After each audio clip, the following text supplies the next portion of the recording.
Hello everyone, আমি সুচন্দ্রা। আমার নতুন একটা ব্লগে তোমাদের অনেক স্বাগত। পুরো ব্লগটা দেখো, আশা করি তোমাদের ভালো লাগবে। এটা একটা রোববারেরই ব্লগ।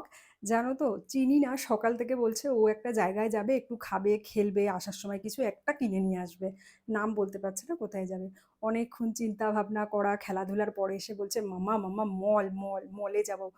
আমি বললাম ঠিক আছে। তো রবিবার ছিল, আমরা ভাবছিলাম যে বিকালবেলা ওকে নিয়ে কোথাও একটু ঘুরতে বেরোবো। এবার ঠিক তার আগের দিনই জানো তো, মাছ কিনতে গিয়ে মেলায় ও ঢুকে গেছিলাম। আগের আগের দিন ছিল সেটা।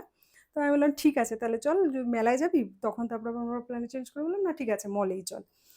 তো যাই হোক, 5:30টার সময় বেরিয়েছি। বাইরে কিন্তু ভালোই রোদ আছে, কিন্তু রোদের তাপটা একটু কমে গেছে, যেহেতু সূর্য অস্ত যাওয়ার সময় হচ্ছে আস্তে আস্তে, ওর জন্য। তো আমরা যেখানে থাকি ওখান থেকে কাছেই, ওই মিনিট 20-25 লাগে। চিনির স্কুলটা ছাড়িয়ে জিএসএম মল মিয়াপুরে ওখানে গেছিলাম। তো ঢুকেই আমি প্রথমে ওই স্টাইল ইউনিয়নে গেছিলাম।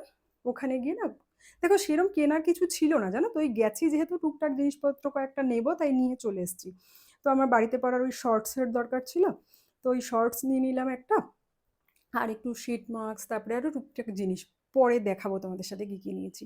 দেন এই প্লে জোনটার কার্ড আমার কাছে না আছে, অলরেডি আছে, আর রিচার্জও করা ছিল কার্ডটাতে, কারণ মাঝে মাঝে চিনিকে নিয়ে আসা হয়। এখন তো অনেক দিন পরে গেলাম, বাট আগে মাঝে মাঝেই যাওয়া হতো, হয়তো পুরোনো ব্লগ যারা দেখেছো জানো। তো ওর জন্য আমি কার্ড একবারে নিয়ে ওটা রিচার্জ করাই থাকে। আর যখন ইউজ করি তারপর আবার শেষ হয়ে গেলে আবার রিচার্জ করিয়ে নিই। এবারে ওই ওকে নিয়ে গেছিলাম সফট প্লে এরিয়াতে। ও প্রায় 1 ঘন্টার মতন খেলেছে। আর 1 ঘন্টার মতন খেলার পর না, এখানে কি বলতো, বাচ্চাদের সাথে একজন করে গার্জিয়ান অ্যালাউ থাকে। তবে একদম ছোট যারা বিলো 1 ইয়ার বা 2 ইয়ার্স, তাদের সাথে গার্জিয়ান ঠিক আছে, বড়দের সাথে তো লাগে না, কারণ ব্যথা পাওয়ার মতন সেরকম কিছু নেই, আর চিনি টিনি একটু বড়ই হয়ে গেছে। একদম ছোট যখন ছিল আমিও থাকতাম ওর সাথে সবসময়। তো আমি প্রথমে 10-15 মিনিট ওর সাথে ছিলাম। কিছুক্ষণ ওর সাথে থাকলাম, একটু ভিডিও ফিডিও তুললাম, একটু ফটো করলাম, এ সমস্ত করে আমি তারপরে বাইরে যেখানে পেরেন্টসদের বা গার্জিয়ানদের বসার জন্য সোফা রাখা আছে ওখানে গিয়েই বসেছিলাম। তো ও অনেকদিন পরে গেছে, তো খুব মজা পেয়ে গেছে। এই সফট প্লে এরিয়া কিন্তু আমরা যেখানে থাকি বিরামগুড়াতে প্রায় 5-6টা জায়গায় আছে। বাট কি হয় জানো তো, দেখবে মল টলে গেলে না নিয়ে যাওয়া হয়, কিন্তু বাড়ির কাছে আছে না, অতটা খেয়ালও হয় না। এমনি কি আর সময়টাও সেরকমভাবে পায় না, দেখবে ওই স্কুল, ডান্সের ক্লাস, তারপরে ছুটির দিনে ঘরেই খেলে, এদিক ওদিক এই সমস্ত করে করে না, সেরমভাবে আর কখনো মনেও থাকে না, নিয়ে যাওয়া হয় না। এই আজও যাওয়া হতো না, মানে এই যেদিন সানডের কথা বলছি, ও বলেছে বলেই যাওয়া হয়েছে। তা না হলে বিকালের দিকে হয়তো এখানে ওকে আবার মেলায় নিয়ে যেতাম। কারণ কিছু সেরকম মলের থেকে না কেনারও ছিল না। যখন কোথাও ঘুরতে টুরতে যাই, তখন শপিং করতে যাই, তার আগে তখনই যাওয়া হয় একমাত্র। আদারওয়াইজ দেখবে সেরকম একটা যাওয়াও হয় না, না? ওর জন্য। তো অনেকগুলো ওখানে সুইং রয়েছে, ওই প্রত্যেকটা পাল্টে পাল্টে একটু চললো, আমি কিছুক্ষণ ওর সাথে বসলাম। আর লাস্টের একটা ভিডিওতে তো তোমরা দেখেছো আমি আমার হেয়ার কাট করিয়ে নিয়েছি। অ্যাকচুয়ালি চুলের ওই নিচের দিকগুলো না একদম পাতলা হয়ে গেছিলো, আর সেরকমভাবে সত্যি কথা বলতে না অত সময় হয় না যে একটুখানি মানে কেয়ার করবো হেয়ারে। আর মাঝে মাঝে দেখবে একটু চুল টুল কেটে নিলে একটুখানি লুকটাও চেঞ্জ হয়ে যায়। তো ওই কারণে সন্দীপও বললো যে ঠিক আছে কাট কেটেই নাও। আমিও বললাম যে হ্যাঁ, অনেক দিন কাটা হয় না, তো কেটেই ফেলি।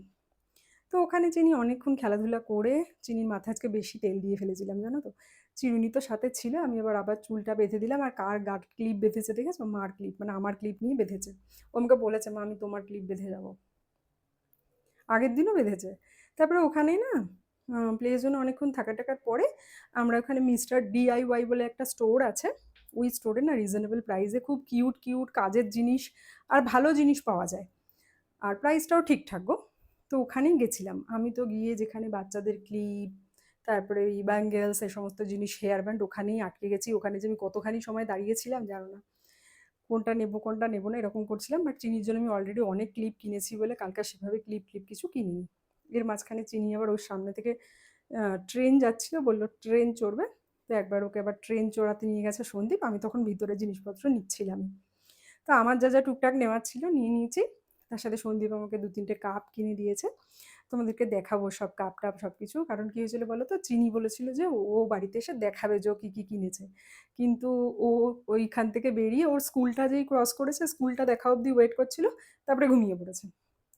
তো দেন আমরা ওই 8:30টার দিকে চলে গেলাম ফুড কোর্টে। আর চিনিও কালকে সন্ধেবেলা সেরকম কিছু টিফিন খেতে পারিনি, বাড়ি থেকে যাওয়ার সময় একটা কলা নিয়ে গেছিলাম। যেতে যেতে রাস্তায় কলাটা খেয়েছিল, তখনই 5:30 পৌনে 6টা বাজে। তারপরে মাঝখানে 3 ঘন্টার মতন কেটে গেছে, 3 সাড়ে 3 ঘন্টার মতন। তো আমি বললাম ঠিক আছে চলো এবার খেয়ে নাও। তা আমি তো দেখলে একটা স্যালাড নিয়েছিলাম আর ওয়াটারমেলন জুস নিয়েছিলাম, বলেছিলাম ওর মধ্যে কিছু দেবেন না সুইটনার। আর গেটে ঢোকার সময় চিনি কালকে বার্গারের ছবি দেখে নিয়েছিল, বলেছিল আজকে একদিন বার্গার খাই মা, আবার অনেক দিন পরে চাইবো। তো মেয়ে আর বাবা তাই খেলো। দেন সন্দীপ গেছিলো স্কুটি আনতে। আবার নিচে আমরা যখন আসছি বেসমেন্টে বললো মা আর একটু গাড়ি চড়বো। তো ওই আর কি চড়ালাম। তার সাথে সাথে আমার একটা ফেস ওয়াশও কেনা ছিল। এবার কী বলতো অনলাইন নিয়ে নিই, যেহেতু অফলাইন গেছি ভাবলাম স্টোর থেকে একটা নিয়ে নিই। নিয়ে আমরা বাড়ির পথে রওনা দিলাম। এর পরের ব্লগে দেখাবো কি কিনে নিয়ে এসেছি। চিনি দেখাবে।